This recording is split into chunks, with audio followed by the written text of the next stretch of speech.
Welcome to another episode of Got Time with Christopher John, your scholar and gentleman in a hoodie.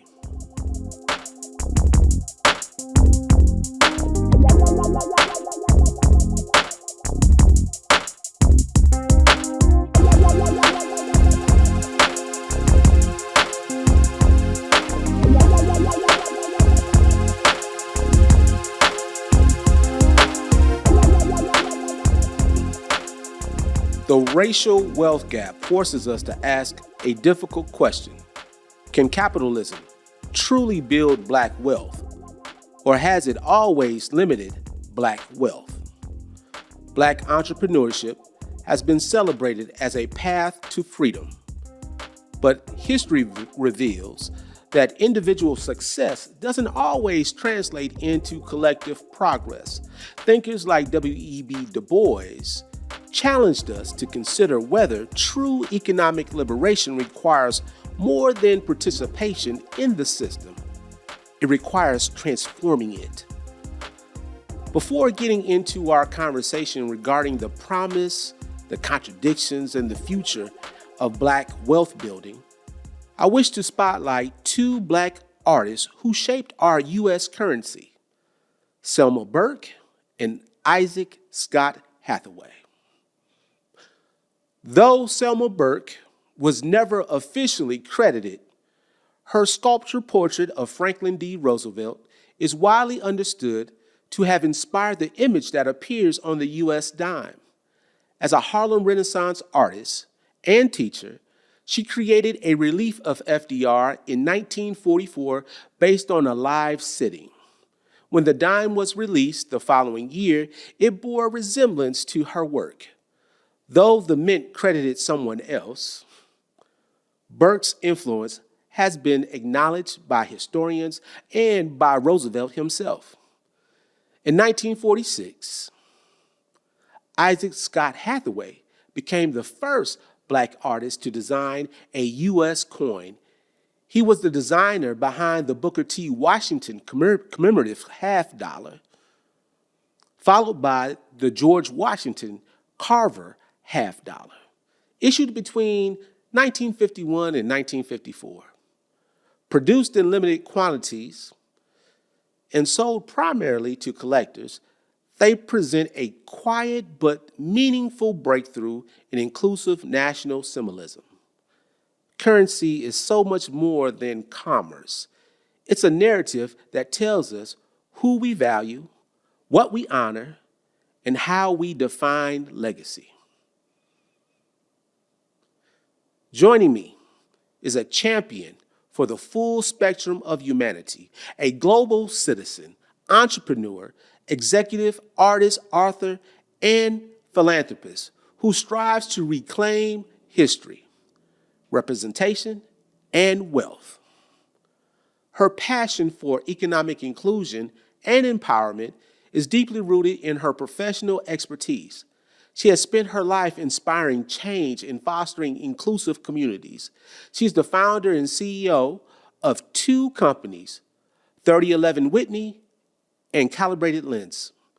Driven by a deep commitment to giving back and sharing knowledge, she began the process of trademarking the name Numismatics Noir, a groundbreaking initiative aimed at furthering the vision of changing perspectives on equity and inclusion through coins and currency. Welcome, Jen Ingram. Jen, thank you so much for making time for us and joining us for this meaningful conversation that we're having here today as we talk about the racial wealth gap. And so I know that you're all the way there in the West Coast, and you have lived in several places. You've established home, community, and leadership, because that's how we met, while you were here in Cincinnati for that brief time. I saw you in a leadership role, and you provided, what you did here was lasting. I'm going to let you know that right now, because there was a urban planning history a program I went to, and it left a lasting impression on me. But so how have you been able to do this, to establish home, community, and leadership wherever you are at? It's an amazing skill set. Yeah, I appreciate the question, Chris. And I will just start off by saying thank you so much. I'm humbled to be here. I'm excited to weave in some of our touch points throughout our time together and collaborations as well in this conversation. But what I would say is, home is where your heart is, right? I was raised to believe in community and the interdependence of neighbors, of community members, and that service is the rent that we pay for our time on earth. And so for me, coming into a space, not from a place of what I know, but instead with a lot of humility and curiosity, I would say radical curiosity to understand the history of a place, the experiences of the people in that place, as well as the ways in which people experience life.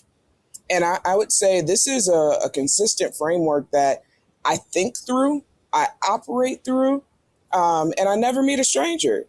And so coming into a place, for some leaders, you might go to the boardroom, and those are the folks that you're getting information from that inform the history, the experiences of a place. And that's only one pathway. I'm walking the streets talking to, regular people, asking, how long you live here? What do you like about living here? Where should I go eat? What makes this special to you? What are places I need to go? And coming in not from a place of saying, this is what I did in this other place, but instead coming in and asking the question of like, what makes this place special? And how can I be a part of this experience and immerse myself into what is already existing, and to be able to offer perspective based on other places that I've lived or visited that really can enhance or connect the dots. I feel like, I grew up in, Metro Detroit. I initially left and moved to Rochester, Minnesota, where I was at Mayo Clinic for a while. And, with these big legacy institutions, they have a history and a legacy, right? I worked in healthcare, and then, pivoted into philanthropy in Cincinnati, and then, entrepreneurship and real estate. And so each of these areas have both relevant recent history as well as legacy, right? That impact the ways that folks experience life, the ways that society operates, because that's another pathway we can travel down. But really coming in and wanting to learn. And I don't limit who my teachers are. When the student is ready, the teachers will come. And I view the teachers as anyone that I might encounter or engage with. I welcome and introduce those experiences and philosophies that then start to shape my perspective, but then also walking the streets and having my own experiences. And it really is almost an unconscious methodology that I follow. I've traveled around the world, been to all 7 continents, more than 50 countries. And so having these experiences, not speaking a language, and still being able to have very rich and fulfilling experiences really does, I think, now coming back home and the places that I live, give me the ability to come in and learn and just to immerse myself and to be a part of, versus sharing what I know to be and co-creating with people, saying, hey, I saw this here that looks kind of like this, but it might get you there. Have you thought about it in this way? No, really? Right? And it sparks curiosity. And so the intro and the program that you referenced, I introduced and organized in partnership with others the first ever event in the tri-state region for the National Day of Racial Healing in Cincinnati. And that's the event that you are referencing. And so bringing in other partners, what started as an event back in 2019, maybe 2020, with a couple hundred people, in a conference room, or not a conference room, but a convention space, has now grown into a landmark. Every year, Greater Cincinnati Foundation and All in Cincinnati are convening for the National Day of Racial Healing. It has grown exponentially. It has expanded. But for that first program, we brought in local leaders and education, folks from University of Cincinnati, professors, Josh Poe, who I know you and I are both big fans of, from Louisville. And that was based on work that a buddy of mine had done with Josh in Louisville, bringing him in to share what might be possible and the conversations we might be able to have. Folks that were working in housing at the time. And so understanding the past and history, specifically related to redlining, and how in present and contemporary times, we can still overlay poverty maps. We can overlay maps of, economic inequality, and those patterns are still the same. And so how do we use that to build from, and allowing that perspective to then continue to shape? So, the National Day of Racial Healing has grown. We are having, different conversations. I still sit on the board, advisory board for All in Cincinnati. And so remaining connected, I'm very proud of the legacy that Denisha Porter and the folks with All in Cincinnati are doing. I know you had her on the show. Big fans. And, also, when I moved to Minnesota, very much so, immersing myself in community, and now here in California, doing something very similar, connecting, sharing, learning, and being a student of life and a student of the people and the place. You started out to say, I had to write this down, and I just want to repeat this again, because I think it is a mantra to live by. Service is the rent you pay while you're here on earth. Service is the rent you pay. And I think sometimes we lose sight of that, of being of service, because you've often talked about leadership in many different ways. But, part of being in a leadership role is being a servant, being a servant leader. And you've embodied that. You've done that wherever you've gone to.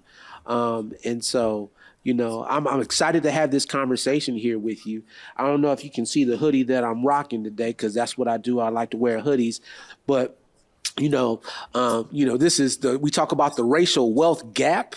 But I actually spent time recently at Gap, and that is Greenwood, Archer, and Pine, and that is the Greenwood district in Tulsa.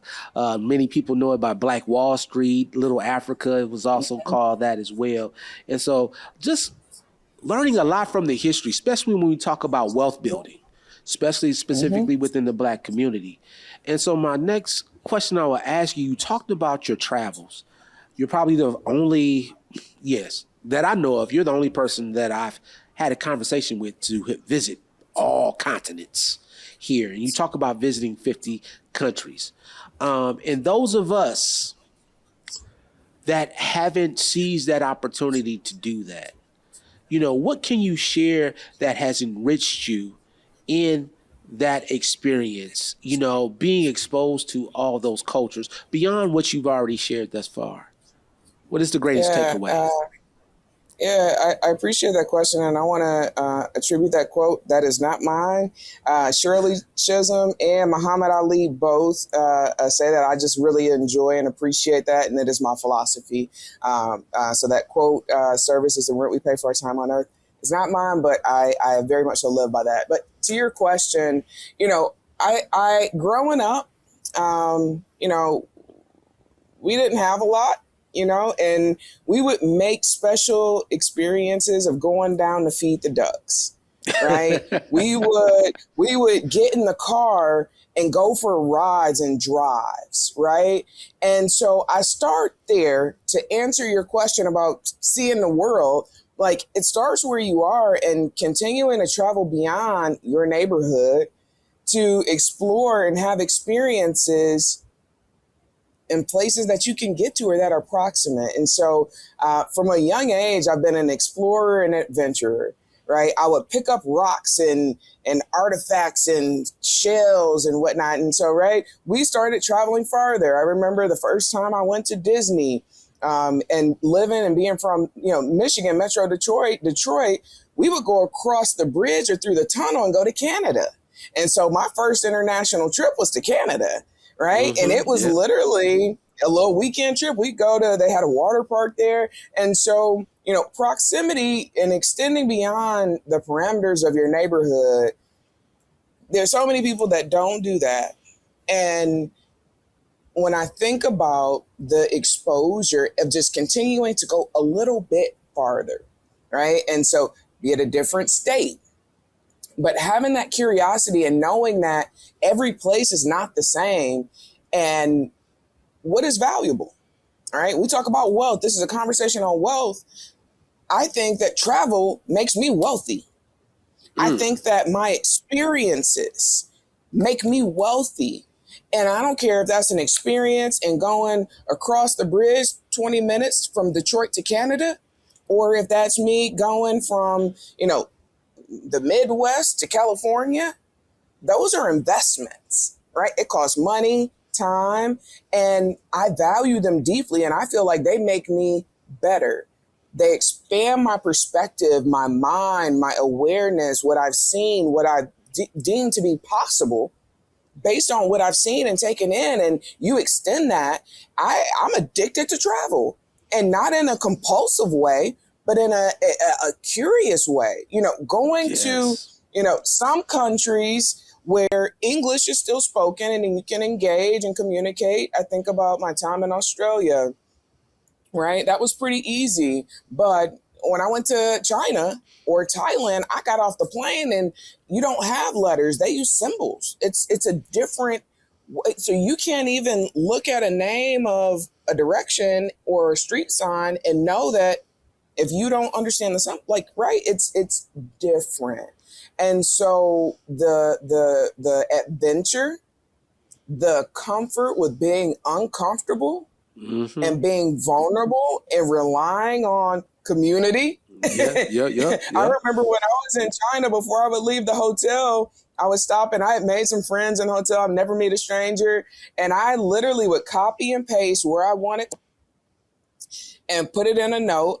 And I would have them cross-reference and I would copy because I couldn't read, all of the locations. But they would put it into my Uber app for me and number them like this 1, 2, 3, 4. These are the places you want to go. And that was how I navigated and got around. And I used Uber, right? I didn't know where my pickup location was, but I was using the map, right? And so had I not traveled to places domestically and understood the humility and the adventure that's needed to, be in a place that is not familiar and still being comfortable in that, and, the wealth that comes from those experiences, the enrichment, the stories. I was just giving a talk earlier today with the American Numismatics Association. We'll talk a little bit more about this later on.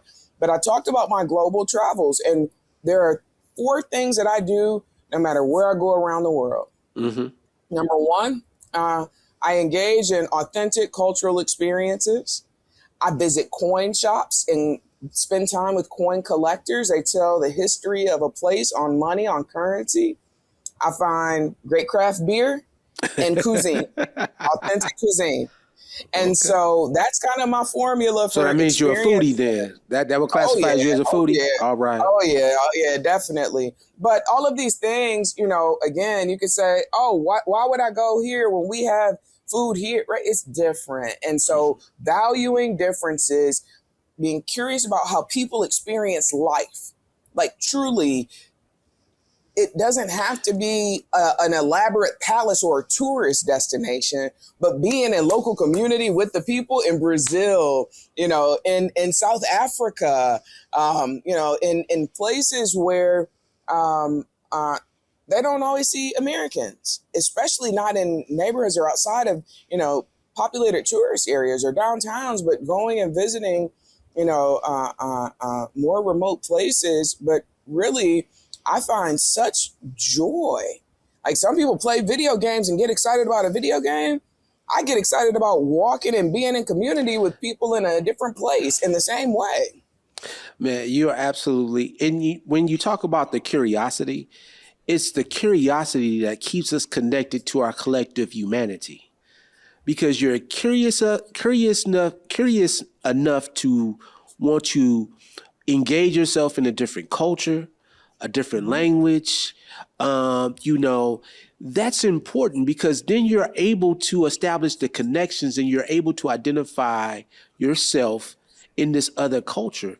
And, when you're dealing with that. And so it's fascinating you talk about that traveling is wealth.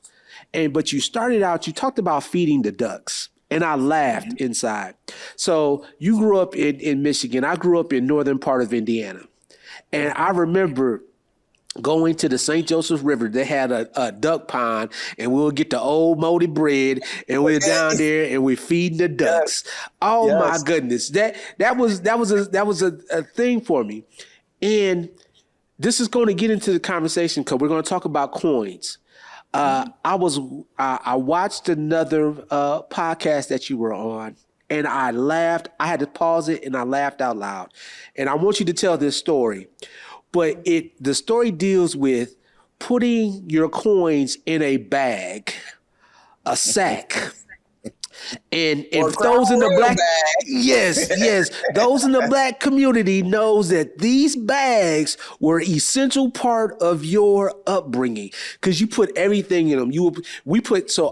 And I laughed because when I saw it, I walked over to my desk. I didn't bring it into the studio here today, but I had at least probably about maybe a good $10 of coins in this Crown Royal bag, and that bag was used, and people would save them up, and I seen outfits.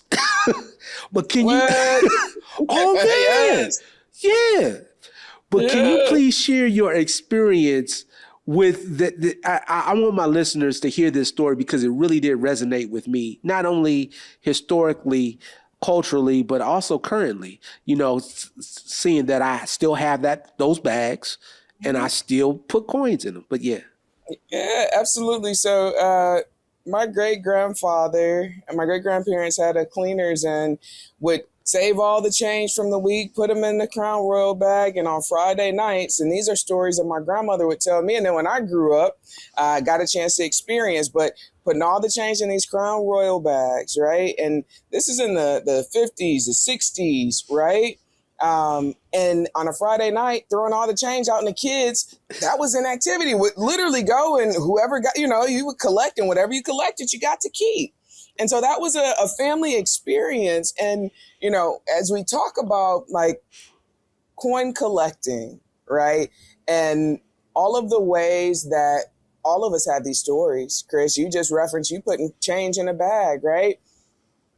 Everything is along a continuum. Right. And there are cultural experiences that I would say folks that put the change in the bag, you're collecting those coins. Yep. You may not necessarily view them as valuable assets that you might, that are worth a lot of monetary value, but they mean something to you. That's why you kept them.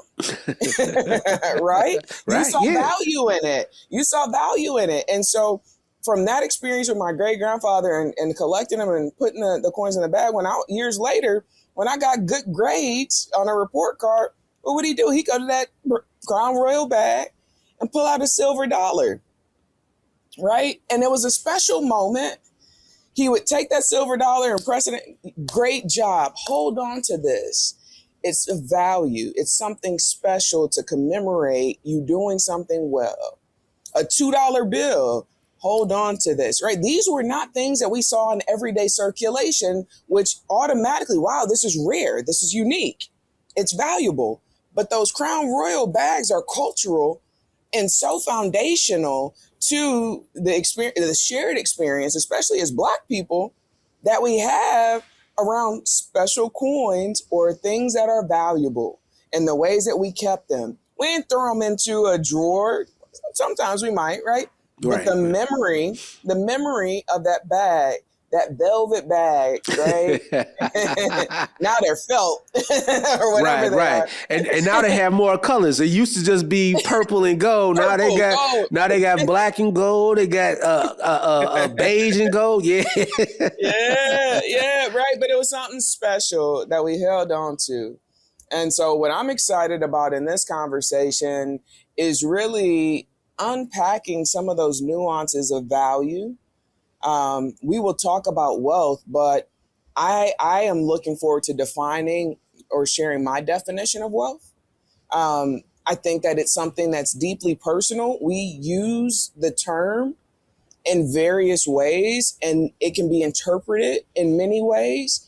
And I'm excited to share, like, what does wealth mean to me, and how might you think about what makes you wealthy? Right. I mean, let's the spirit is moving, so let's go there. I mean, how do you define wealth for you? I mean, because we're talking, this conversation is about closing the wealth gap, but I think it's critical for to have, what is your definition of wealth, and also too to challenge people of them to figure out what is their respective definition of wealth. So can you share what is your definition of wealth? Yeah, and I'm also curious to hear yours. As we're in dialogue, and I feel like we always have generative exchanges, Chris, and I love like just talking to you and spending time. So I'm looking forward to us unpacking this one a bit collectively. Um, I'm not giving you a textbook definition. I'm giving you a philosophy.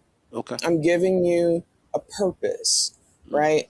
My purpose in life, at the most foundational level, I feel, and it has been revealed to me, is to positively impact the lives of others and to extend and expand and live life as fully as I can for the time that I'm here on earth. And so starting first with purpose, and, some people search and ask the question, I don't know why, or I don't know what my purpose is. Your purpose isn't a job. Your purpose isn't necessarily a what you do. It's inside you and who you are. And I believe that one of the first steps to being wealthy is being able to first understand your personal why. So often, my purpose is to become a doctor, or my purpose is to, right? That is what you do, not who you are. And these are pathways. Our professions are a pathway. Our family relationships are a pathway. Our experiences are a pathway to fulfill our purpose in life. And I also believe that as we talk about purpose, allowing your passions, things that you're excited about, to fuel you in the direction of your purpose.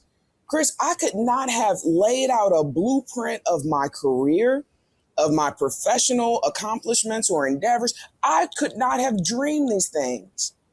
But what I said was, God, use me. Mm-hmm. Use me to the highest ability. You are the source and I am the channel. And let me live and lean into the fullness that you would have for me.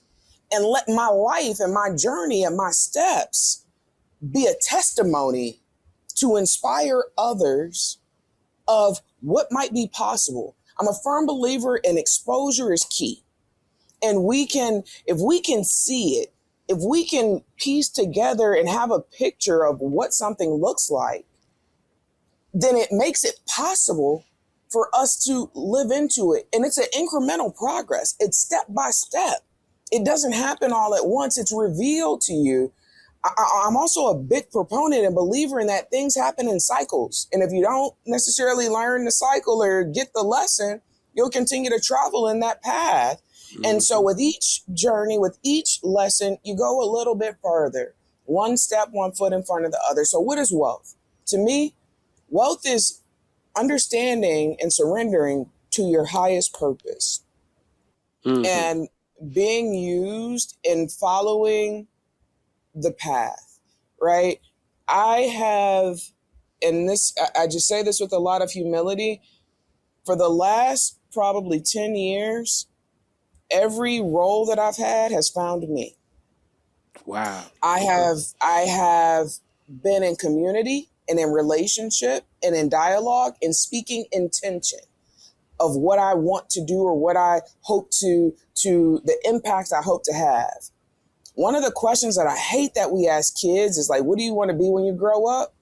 I make it a point anytime I'm talking to young people is not to ask that question, but to say, what's the impact that you want to have? I believe that it is in alignment with exploring and pursuing purpose and your steps and surrendering to the process and believing like your steps will be ordered, to fulfill and live into that purpose. And so being wealthy is the experience of surrender, of pursuing purpose, of expressing passion, and being there to meet life. I call it being in the flow of life is what makes me wealthy. Now, are there things that you acquire that will contribute to a societal or broader definition of how we define as a society or as a culture wealth? Yeah, there are those things too. It's a both and, not either or. But I first believe that it starts with what you value, the value you place in your experiences and the investments or the sacrifices that you make for that purpose. That is the foundational level of wealth. And if I take a step back, my great grandparents were rich in love. They were rich in community. They were rich in relationships. Were they rich in money? No. But were they wealthy? Yes. And I think that a cultural conversation is around how we define wealth and the things that we invest our time, our energy, our belief, our faith, our hope, contribute our energy to, that add to a collective experience of wealth and a communal pursuit of wealth. In America, there's this individualized. We are in a very individualistic society in America. You look at other cultures, other countries. Like, there's a different communal element that as Black people we had for survival. Right? We needed each other to survive, and that connection to wealth and what was wealthy in the past or historically coming present and contemporary, I view some of those same things as a contributing, a large contributing factor to like what it means to be wealthy. And so pivoting into the broader, more societal definition of wealthy, it is knowledge, right? Knowledge is power. We've heard that. We've heard that tagline. Like, we say all these things. Knowledge is power. Each one, teach one. Teach one. Right? Yeah. Right? We say these things, and what does it look like to practice them? And so for me, another degree of wealth is the sharing of information. Like, you can ask anybody that knows me. I am not a gatekeeper. Anything I know, anything I've learned, I share freely. Ideas. I remember, some folks, don't share that idea. That might be your big, your big break. That might be your big idea. No. Being wealthy is having an idea and sharing it because someone else might be better equipped to be able to take that idea and actualize it. Absolutely. This makes me, I saw a real Godfrey, who's a comedian, and he made this, he said this, which really resonated with me. He said that we are a circular people. And what he talked about is us being a circular people is that even with our culture, it's already in a circle, but we are in a linear system. And he defines the difference. When you're in a circle, that means you see everyone. You look to the left of you, you look to the front of you, you can see everyone when you're in a circle. When you're in a linear formation, you only see the back of somebody. And so we are circular people. That means that we operate under a spirit of inclusion. We operate out of a spirit of empowerment. That means that because we are in a circle, that means I need you to be at your best or the circle will be broken. Yes. And so that's what you're talking about. You asked the questions like, for me, what is wealth? I think, a part of being wealthy is your health. Making sure that you are healthy. But I also, too, is the impact that you are making, the imprint that you will leave for generations to come. That is wealthy. I'm a public historian. I'm quite sure a lot of the people who I illuminate on this platform never thought in their wildest imagination that they will be talked about digitally, electronically, on a platform like this 100 years, 50 years from when they existed. But they are, because of the imprint that they left, the impact that they left on this on society. So for me, that is a part of that definition of wealth. And but that gets into, you definitely need to have things, tangible things to do that. You know, Yeah. and you talk about precious metals. Yeah. Before we Yeah. pivot, and you'll learn this, I love to be in Oh dialogue, no, and yeah. I appreciate it. Before we move on to tangible, I want to state like the imprint, right? Like, let's name that.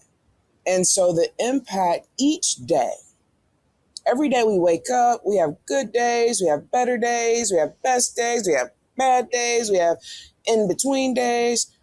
But each day we have an opportunity to imprint, right? Change isn't always what you're doing at a global level, right? It's not always a big shift.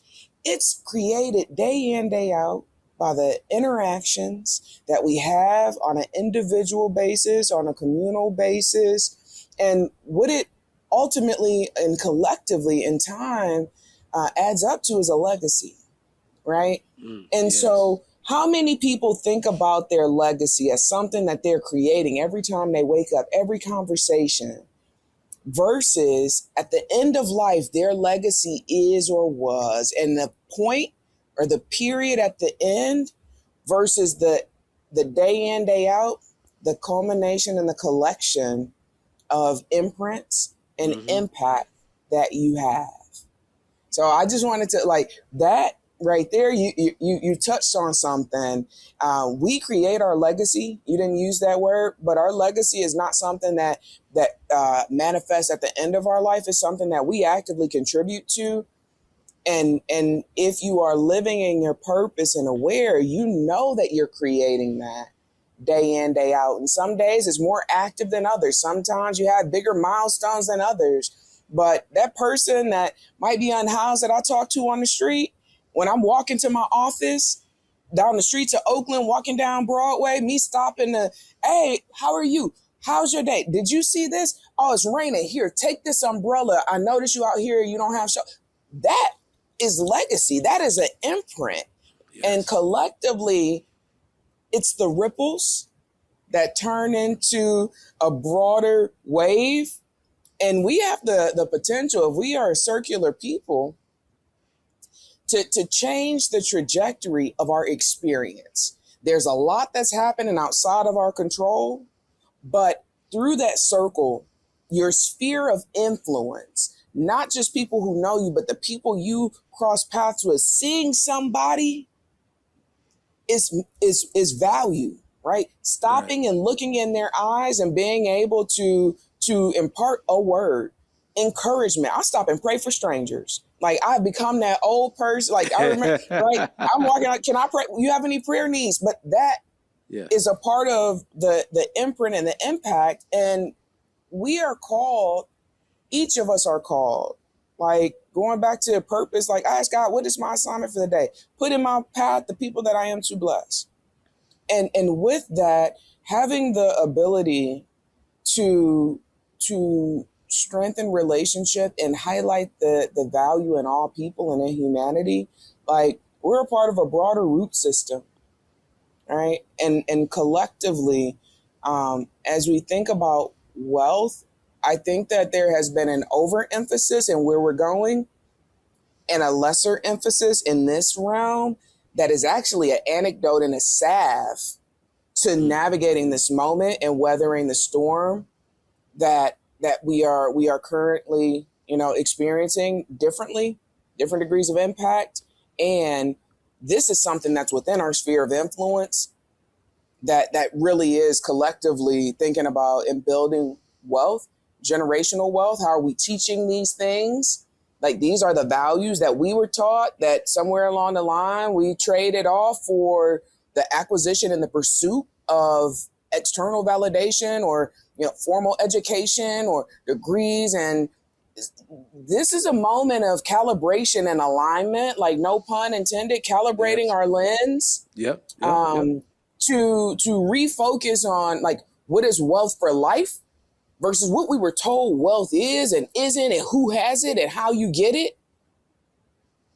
These are the gems that have sustained us across generations, and this is the wealth that got us through so many storms and trials and tribulations throughout history. And while we absolutely will talk about, the accumulation of wealth, we can't go there without anchoring and grounding here. I agree with you. It is, and I think more now than ever, we need to be rooted and grounded in that type of circular mentality, that type of spiritual groundness as well, in doing that, because, it's going to be a point to where, yes, certain things will be torn down, but we have to be able to have a rebuilding mindset. Yes. And that also is going to keep us in a positive mindset as well as we are going through the storm, while we are going through the struggle. And so, absolutely, I mean, this has been I think this is rich. We talking about wealth. This conversation and that part of it is very rich and impactful, not only for ourselves as individuals, but for collectively for our culture. And one of the things as I want to move into, because I want to make sure we have time to talk about Numismatics Noir and this which you have started with this emphasis on precious metals.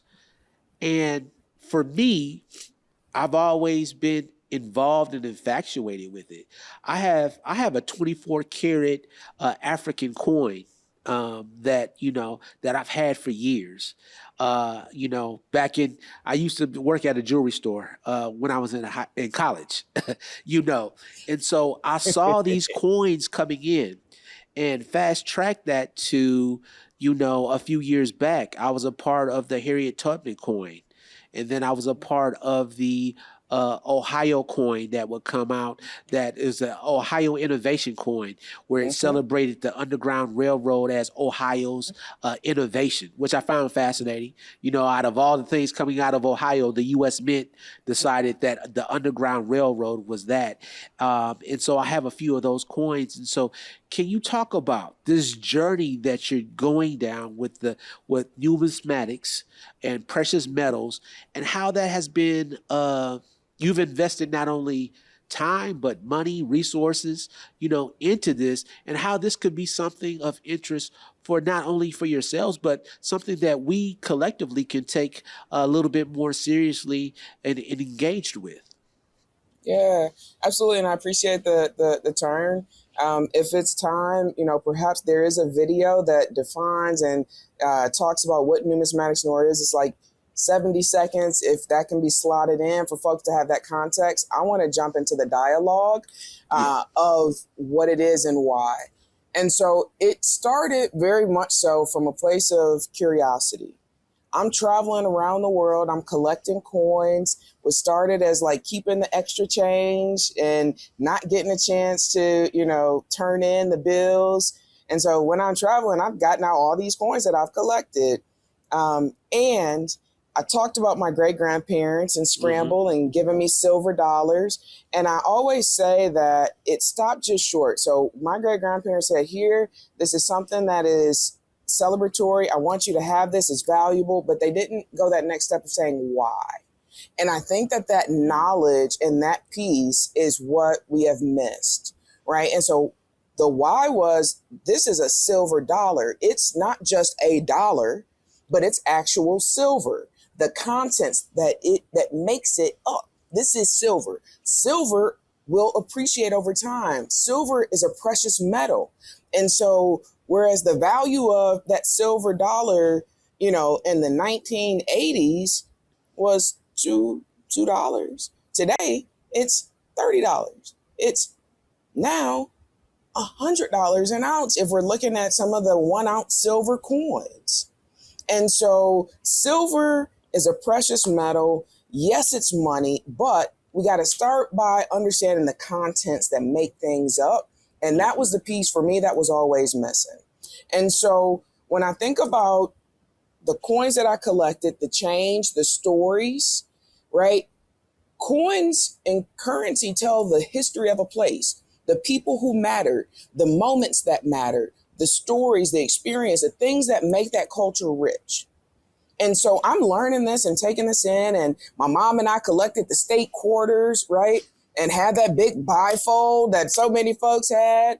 And what didn't click for me until probably about 10 years ago was the connection to why these things were valuable in the precious metals. So fast forward, I'm collecting coins, having great conversations when I'm traveling. I'm now going to coin shops and talking to folks. Here stateside, I'm collecting, Morgan dollars and peace dollars and, other commemorative coins that are put out by the U.S. Mint.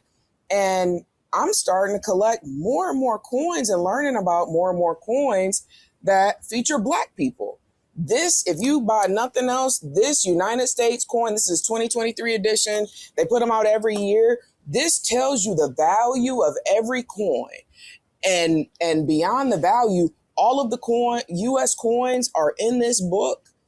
You can look at the grading and so on and so forth. But again, I'm collecting these coins now. Anytime I go into a coin shop, a pawn shop, they've got one of these little books, and how they tell me how much I'm going to pay for my coin is by what's in this book that year, right? The value of precious metals moves. And so a silver dollar will not cost you $1. It will cost you the composition of the silver, and the value of that is based on a different system. And in parallel, whereas we have, it's a silver dollar, or, it's a 50-cent piece, we're thinking it's $1.50. The value is actually very different. And there are two things at play. And so often, thinking about a quarter is 25 cents, right? Mm-hmm. Right. If you have a quarter that has, we look at the dates, we might look at the pictures on the back, but any quarter that is before 1964, 1963, 1962, that is silver. Its composition includes silver. And so I start going and I'm buying quarters now. Why? Because of the composition. We're pouring our coins into Coinstar machines, getting 23 cents back, saying, they only take, I got rid of all that old change. But guess what? That quarter today, one quarter, if it has a pre-64 date, it's worth about $18. Whoa, one quarter. One quarter. Wait. Let's pause on this one time. You have a quarter that is older than 1964. 1964, it's actually worth $18. And it moves, right? It moves, yeah, right. Again, it fluctuates. The value of silver. Yeah. But let's start there at the most remedial. Wow. So I met a guy in the airport. I had on my Numismatics Noir sweatshirt, right? And he's like, what do you know about numismatics? Numismatics is a technical term for those that collect currency, paper bills and coins. Noir, obviously the French word for Black. I'm a Black coin collector. I make up less than 5% of all coin collectors. It's actually closer to 2%. So I'm in the airport with my sweatshirt on in the airport lounge, and I start talking to this guy, what do you know about numismatics? And I start sharing knowledge, sharing information. He's like, my dad owned a laundromat and a coin car wash back in the 60s. When he would get all the coins out of the machines, he didn't cash them in. He saved them because he knew they were silver. I have over 50 bags of quarters that are from before 1964 that my dad just held. And when he died, it was a basement full of sacks of quarters. That man's a millionaire. Nah, it would have messed you up if he said they were in Crown Royal bags, though. Exactly.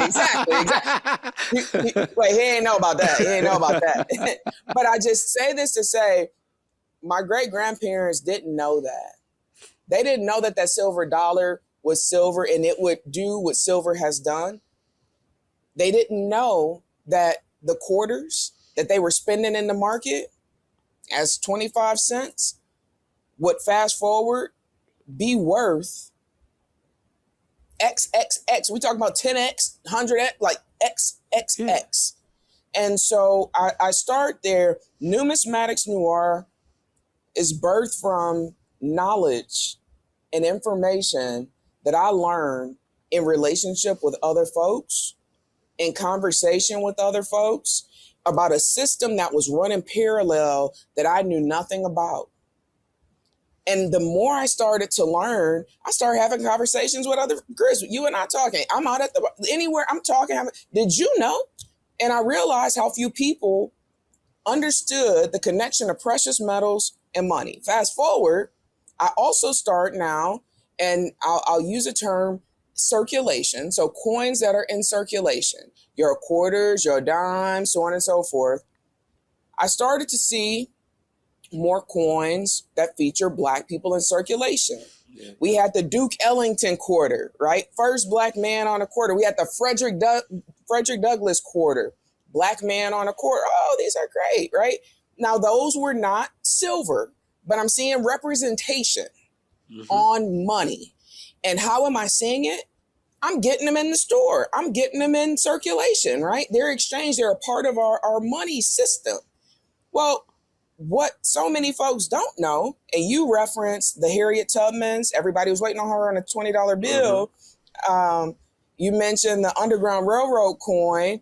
Most folks have not seen that because it's a part of the American Innovation Series. Each state puts out $1 that's a part of that series. That's alloy, not a precious metal, but still noteworthy because they're telling the history of a place, right? And let's pause and take a beat. Quarters are in circulation. We see them because we're getting them. They're being exchanged. And there are more than 30 pieces of U.S. currency, money, that feature Black people and the experiences of Black people. In 1946, my great-grandfather was alive. He never shared this. And I would say, Grandpa, why are there no Black people, right? And he would say, oh, it's just money. And this is, it's the presidents and the people that are important to our culture. Well, in 1946, Booker T. Washington, first free Black man on a silver $50. Fast forward, that was in production for several years. In 1952, Booker T. Washington, George Washington Carver. And then it was a long gap, right? And it wasn't until the 1990s that we then saw additional Black people added to money. Jackie Robinson, first Black man on a gold coin. He's on a gold $5 coin for his own likeness. Jackie Robinson, silver dollar, right? Black man on money. And Black History Month, we talk about these people, George Washington Carver, Booker T. Washington, but nowhere did I hear they're on money. They are minted on money by the U.S. Mint. And not only are they minted on money and telling the story, but they are on an asset, on a precious metal that will appreciate over time. And so I remember growing up, if y'all are like me, you would see those infomercials and those commercials that would come on. Yes, I remember. And I'm like, this is a scam. Why are they charging $20 for $1? I thought it was a scam too. We all thought they were scam. Well, again, I'm talking about those parallel paths. What other people knew that we didn't know is that they were precious metals. And so had we invested or bought those coins that were on TV in 1990, the gold coins that were on TV that were selling for $500 for a 1 ounce coin in the 1990s, I'm like, $500 for a $10 coin, they're crazy. Well, that $500 coin today is worth more than $5,000 because 1 ounce of gold in the 1990s was worth around $300 and something. Today, gold has reached an all-time high in 2026 of above $5,400 an ounce. And so since, I get so excited talking about this, but again, there was something happening that we knew nothing about. What we saw were we buy gold signs going up in our neighborhoods and people coming in saying, bring me your broken earrings, bring me your broken necklaces, bring me your scrap gold. I'll give you money today, right? And you're getting that movement. Oh, wow, I could get, $200 for an old broken earring or a broken necklace. I'm not wearing it anyway. Well, guess what? It was a precious metal. What did they do? They melted it down, and you see gold bars today, right? And if you think about the weight of a gold bar, that's inaccessible for most folks. Those are thousands of dollars, right?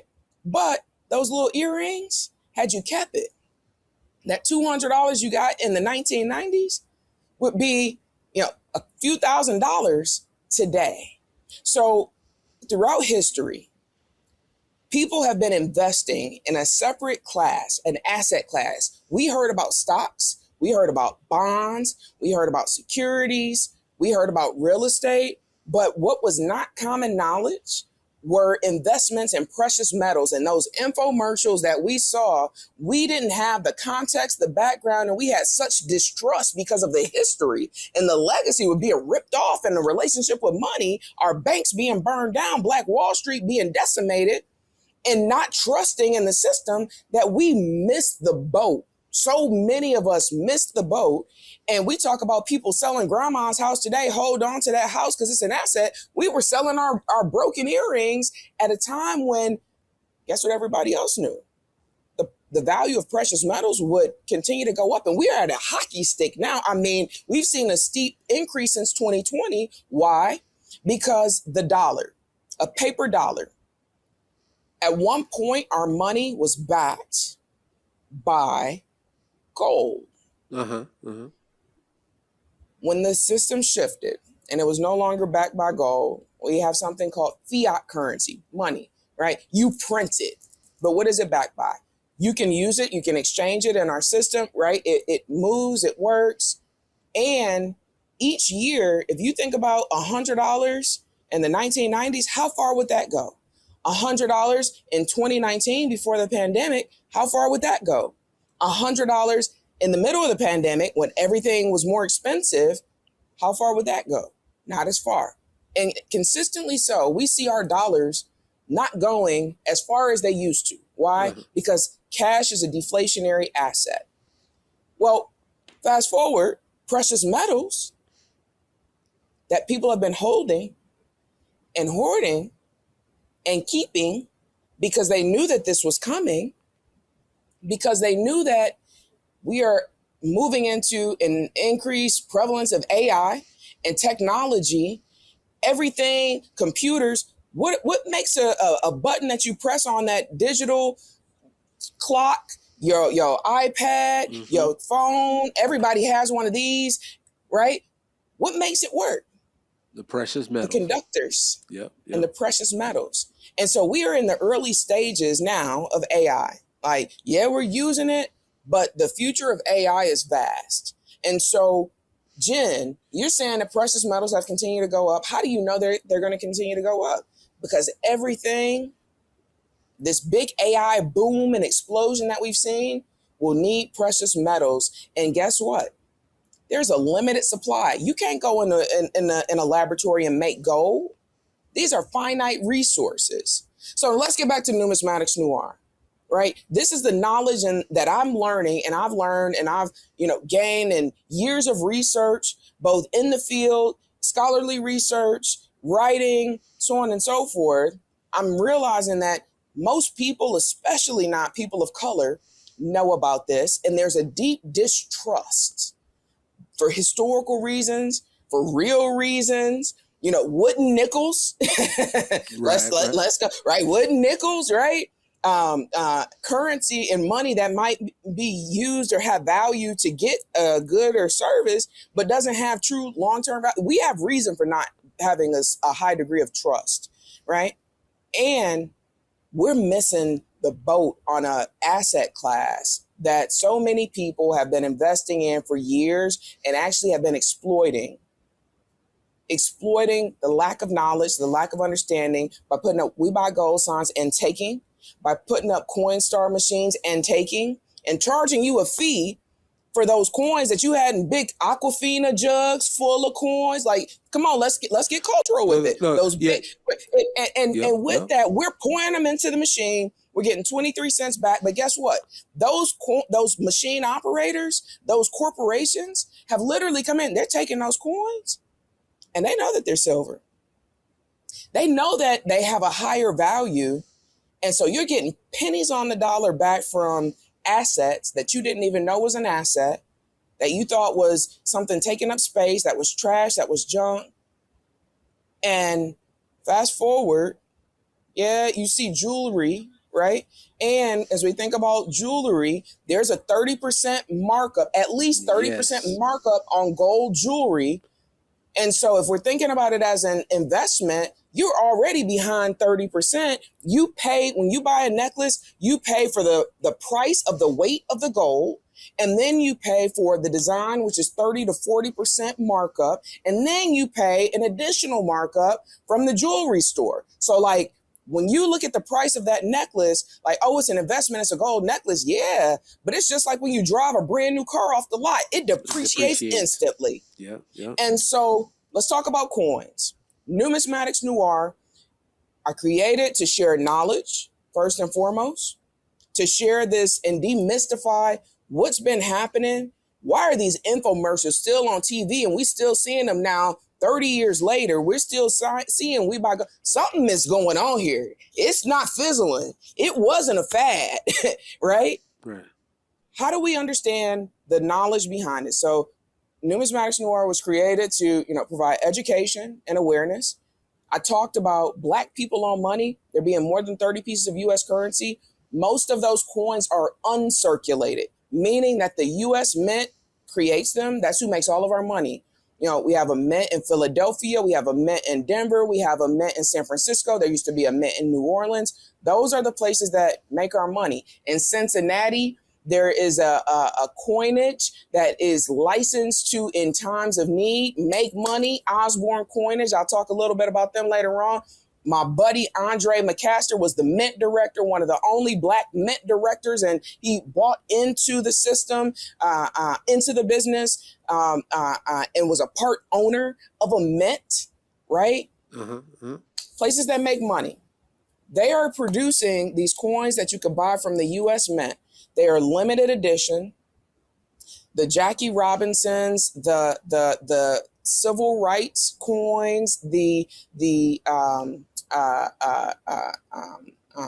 American Innovation Series. You mentioned the Ohio Underground Railroad. Yeah. There's a Ray Montague. She was a naval engineer, a Black woman who was on the Arkansas American Innovation coin. There is George Washington Carver, who is a Black man who now, he was first in 1952 with Booker T. Washington on the silver. He's now on the American Innovation coin for his own invention for the state of Missouri. There is the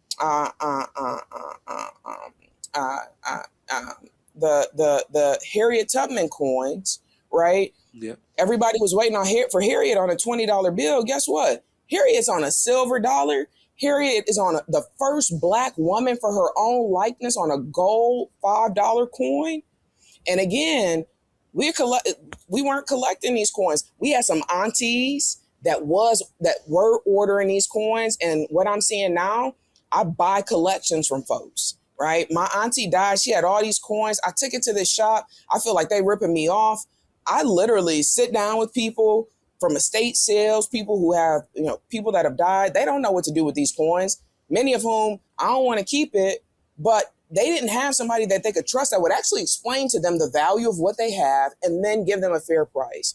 And so again, looking at some of these collections, our aunties and some of our uncles knew enough to know it was valuable. Some of them knew this, but what I find is that oftentimes they didn't explain it in a way that demystifies what was happening, what people were seeing, and then on the other end of it, shared how the price of precious metals move and the connection to coins beyond the face value. You see, $1, a $5 coin, but you're going, and honestly, I see people do this all the time. Oh, I got this $5 coin. Let me go spend it. It's $5. Guess what? It's people at the gas stations holding on to those because they already know. But we spending them like that, like for their face value. Man, The look last here. one that I want to lift up, one more. And this is my favorite coin. There's the American Liberty series. Every year, there are gold and silver American Liberty coins that are minted. In 2017, for the 225th anniversary of the U.S. Mint, for the first time ever, Lady Liberty is depicted as a Black woman with locks. It is a 1 ounce gold coin, $100 face value of the coin. Again, how did you not know these aren't in circulation? If you're not a collector, if you're not looking at this book, if you're not in coin collecting circles, and I've already shared that the community of coin collectors is not very diverse. Right. You wouldn't even know. And so this $100 1 ounce gold coin featuring Lady Liberty, when you play the video, you'll see pictures of them. It's on our Instagram page. It's this is the crown jewel. This is the highest and most prize. It's an ounce of gold, right? Coin. They also have it in silver. But with the silver, it's commemorative. It doesn't have monetary value, but it still holds the precious metal value. It's still silver. And so that was 2017 and 2018. That coin won all kind of international awards. It is beautiful. She has, it's raised. Her locks are flowing. She's got them pulled up. It's a beautiful coin. And in 2018,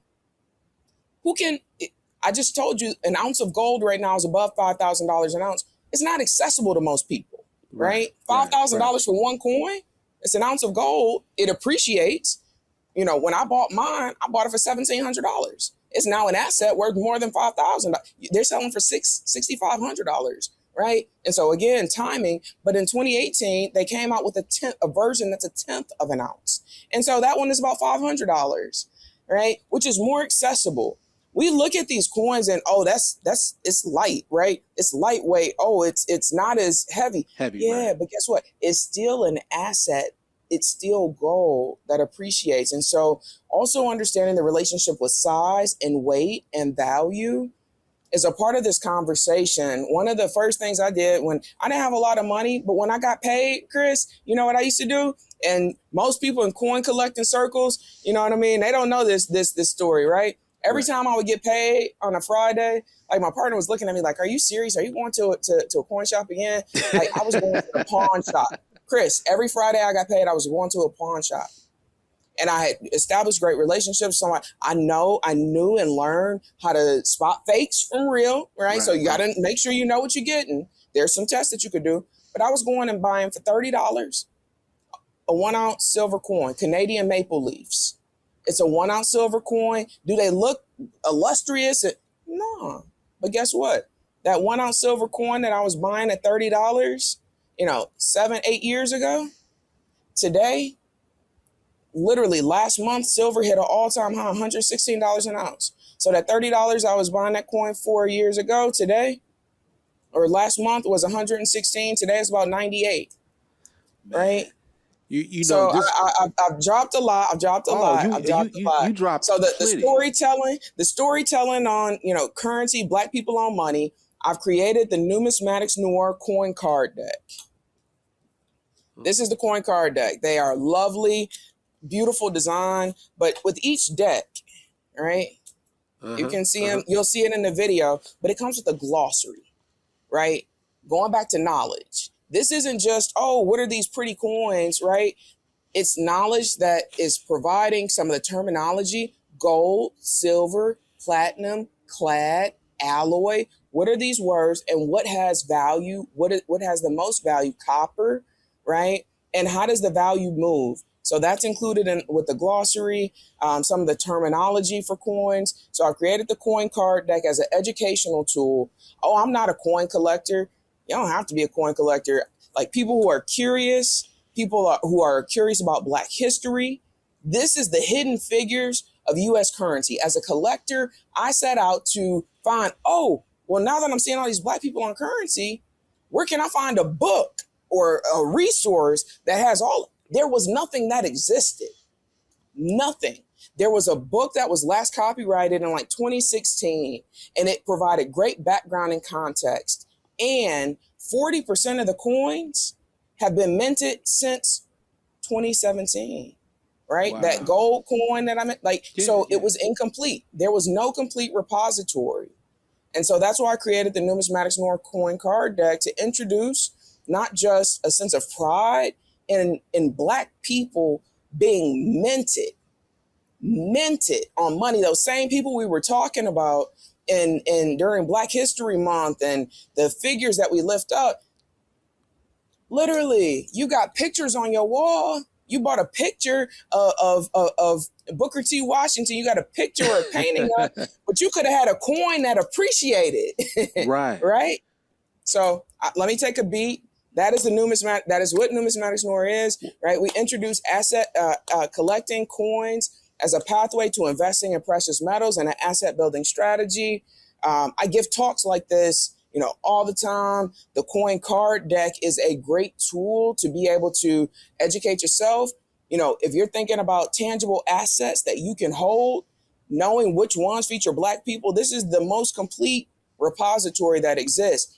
Literally, for Christmas, like, what do I get the kids in my family? They get coins.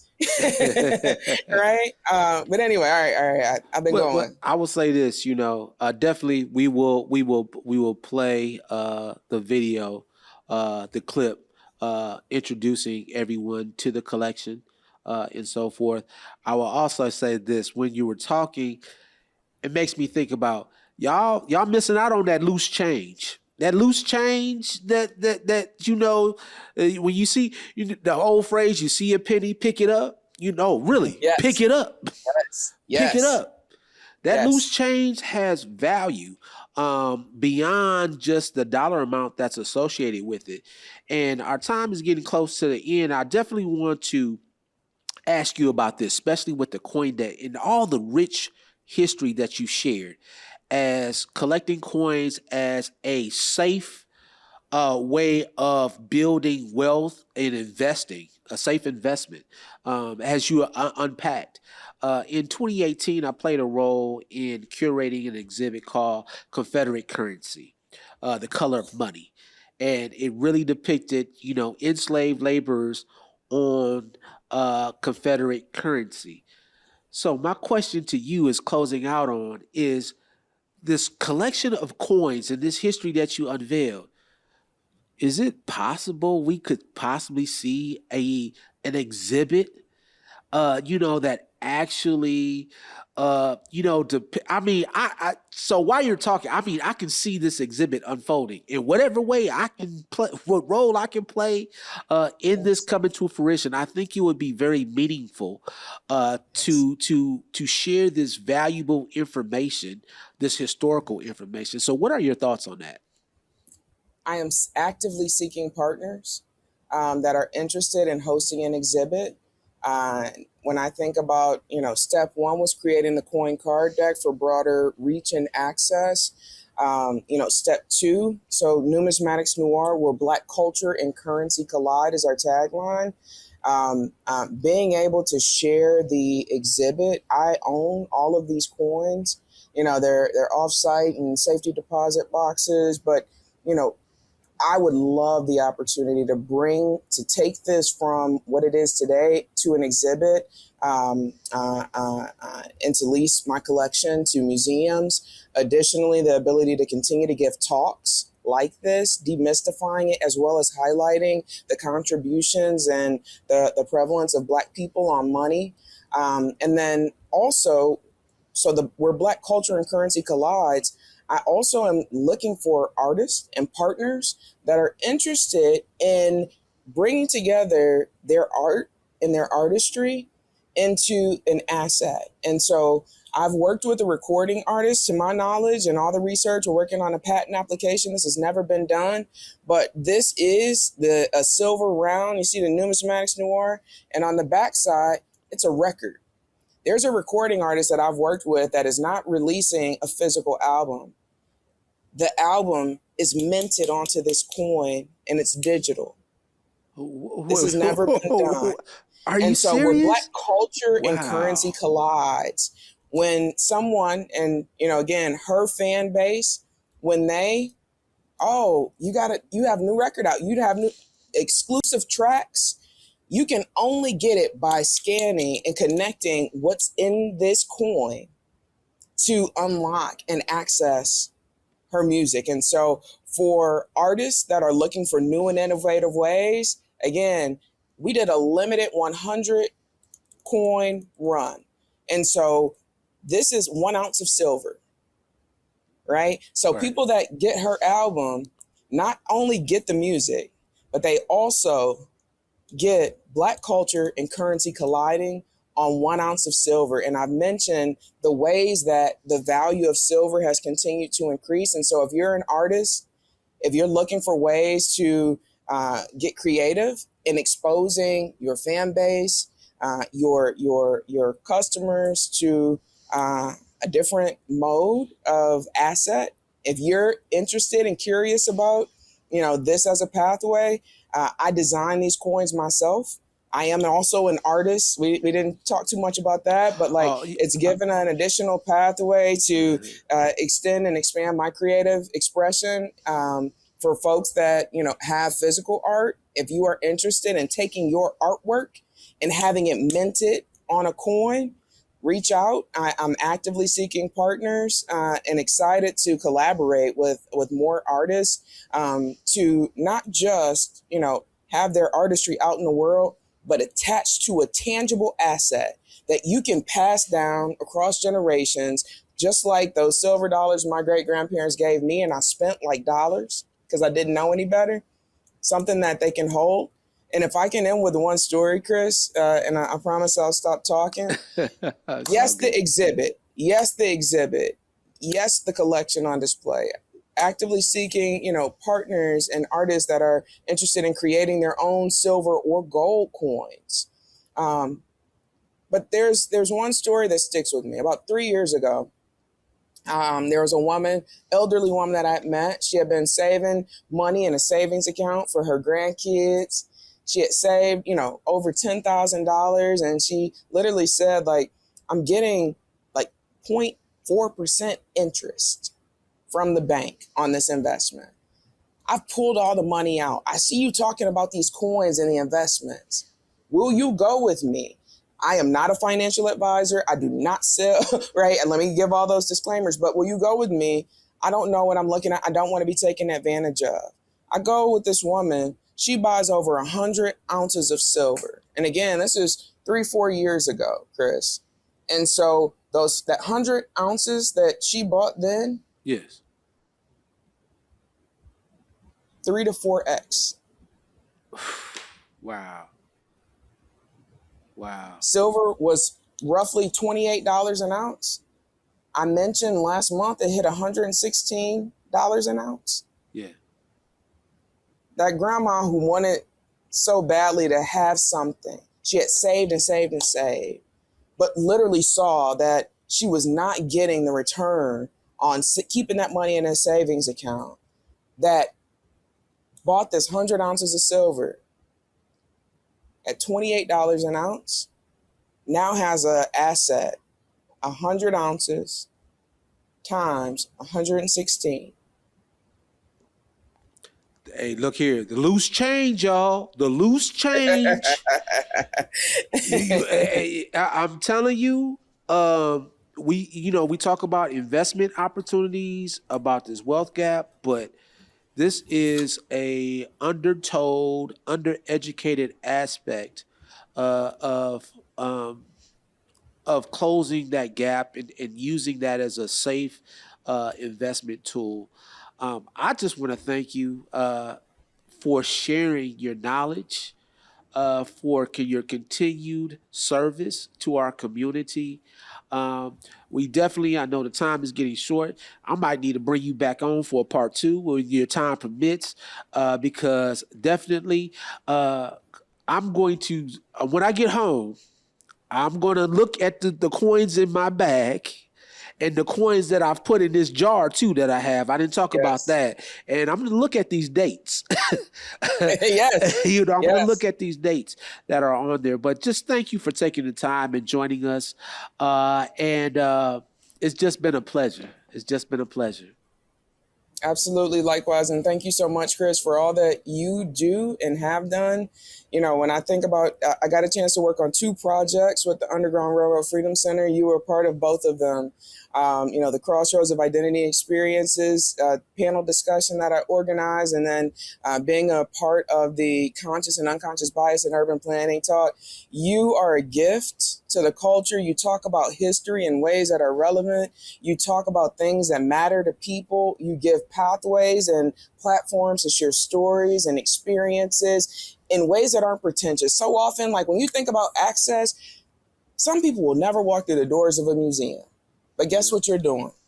You're bringing it to them in ways that, create connection, that are engaging. And so I want to thank you for your ongoing stewardship. You have always been one that builds bridges and connects folks. And, I'm honored to be on your podcast, having this conversation, sharing this. And I hope that you checking your coins, and as well as you had that jewelry store experience that like, I hope you start collecting more coins and holding on to them as well.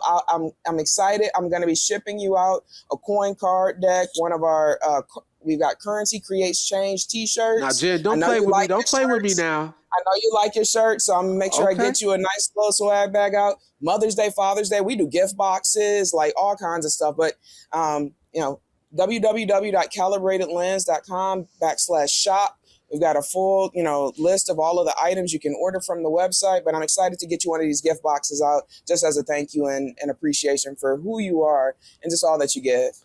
Well, thank you so much. And for my subscribers, for my listeners and my viewers, check the links in the bio. Please check those links.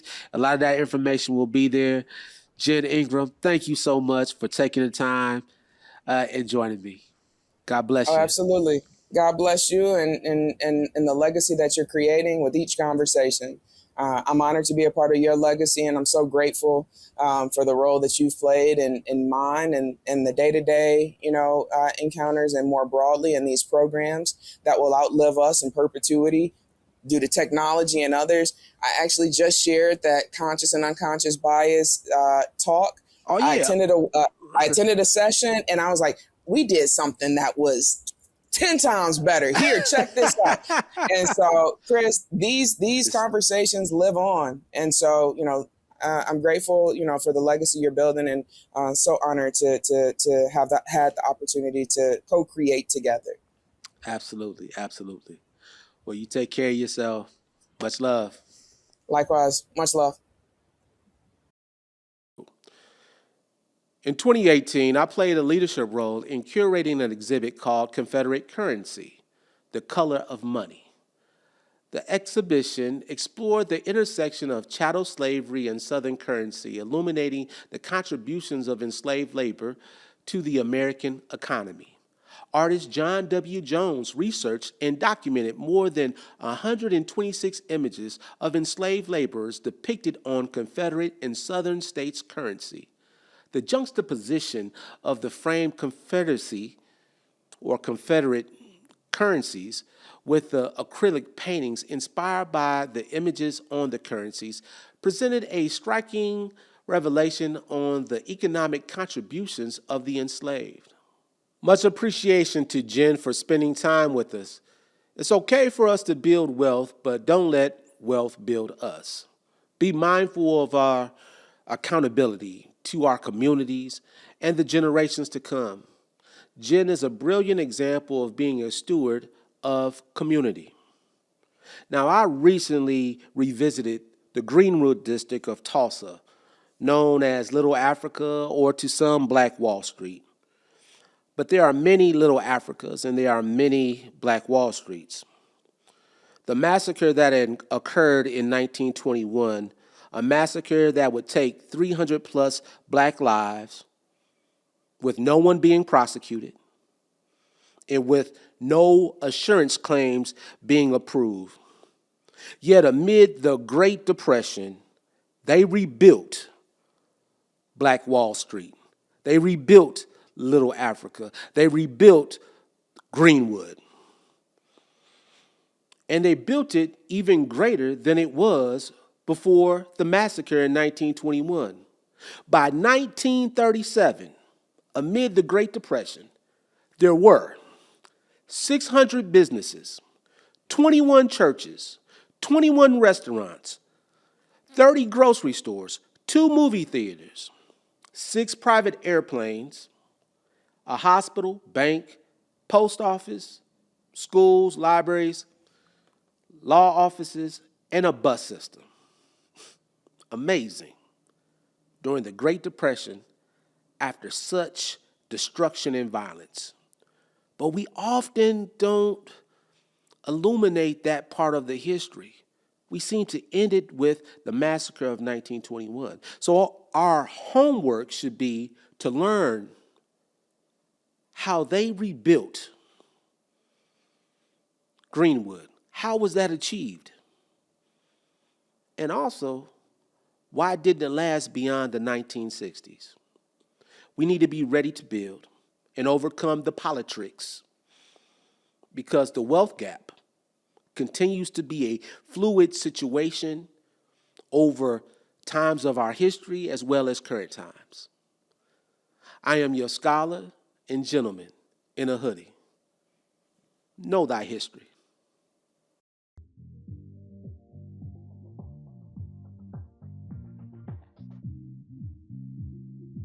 Discover the untold stories behind U.S. coins that honor Black leaders, pioneers, and historical moments. Numismatics Noir brings together an exclusive collection of commemorative and circulating currency minted from 1946 to 2025, showcasing the resilience, achievements, and contributions of Black Americans.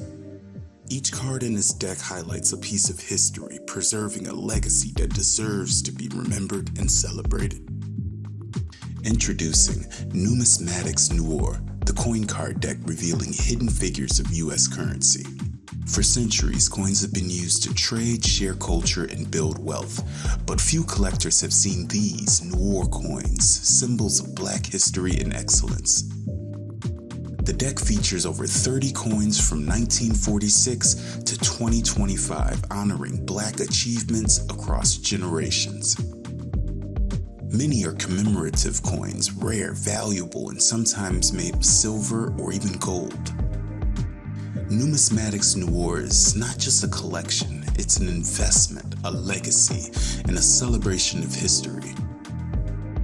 Own a piece of history, something that can be passed down. Start your collection today. Order your Numismatics Noir coin card deck now and rediscover the stories behind the coins.